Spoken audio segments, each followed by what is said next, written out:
We're going to look at the two problems that were on your free body diagram quiz. One of the first things that I want you to remember is that we have included some important things that you need to remember when drawing a free body diagram. First one we're going to look at says, Mrs. Harper goes to the lunchroom during 6th period. You've been dying to take your rolling chair for a spin down the ramp. Now is your chance. You push off with a force of 200 newtons to the right. As you roll down the ramp, friction with the floor is 75 newtons. Gravity and normal force are 10 newtons each.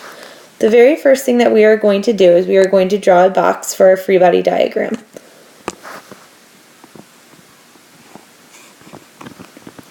Then we're just going to go through the word problem to include all the different types of forces. The first one says 200 newtons to the right. So we're going to include a large vector. We're going to label that with 200 newtons. And the type of force for that is applied force. So we're going to put F app.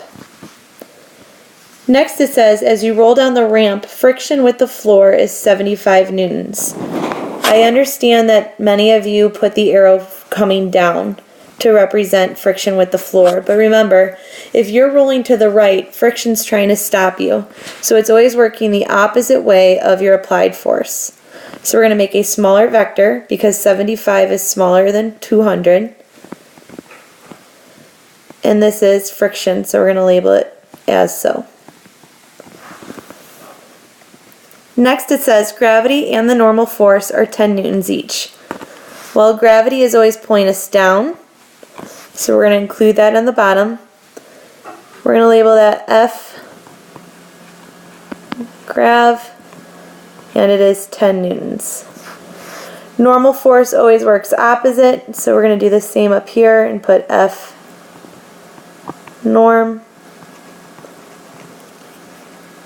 and that is 10 newtons. This would be a complete free body diagram. A couple important things that I want you to notice. All of your arrows are coming out of the box. You do not see any arrows that are going towards the box itself. That would be incorrect. Another thing, notice that each vector has not only the amount of newtons, but it also includes the type of force. So when we are checking these, we are looking to see that you've included both of those things, and your vector size should also be relative. So our 200 vector is a lot larger than our 75 newtons. We've also tried to make the 10 newtons ones about the same.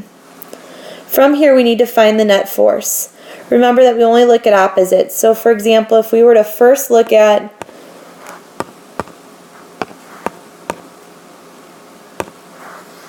normal force, those ones are working in opposite directions. When they work in opposite directions, we subtract the two numbers.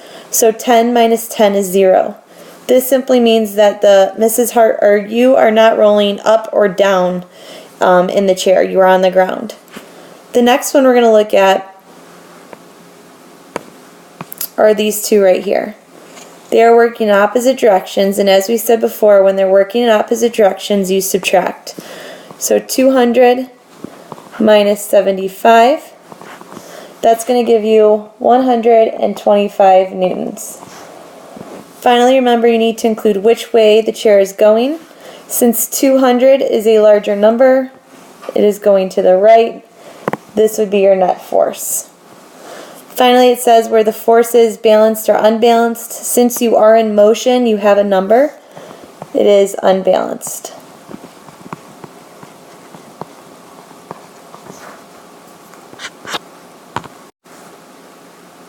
For this next one, it says Benny and Paige were attempting to push a refrigerator off the top of a building. Anthony, being the good student he is, tried stopping them.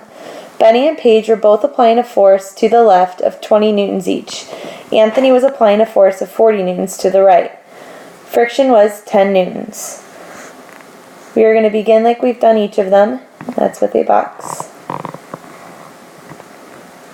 Make it a little larger.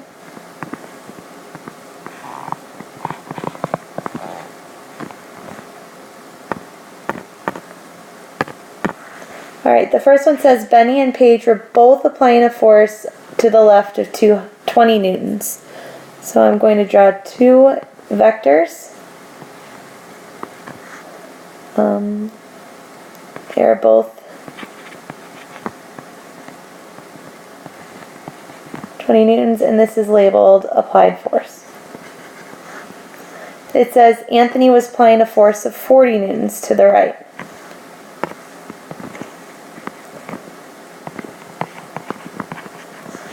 This is also applied force, a push or a pull. Then it says friction was 10 newtons. Remember, regardless of the people pushing in the direction, friction is going to be acting on both groups. Friction is working against Benny and Paige. So we're going to do one this way of 10 newtons.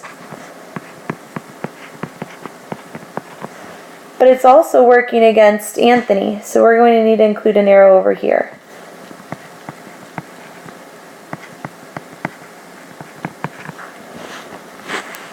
From here we can find the net force. There's a couple different ways you can do this. I would first just look at all the arrows going in the same direction.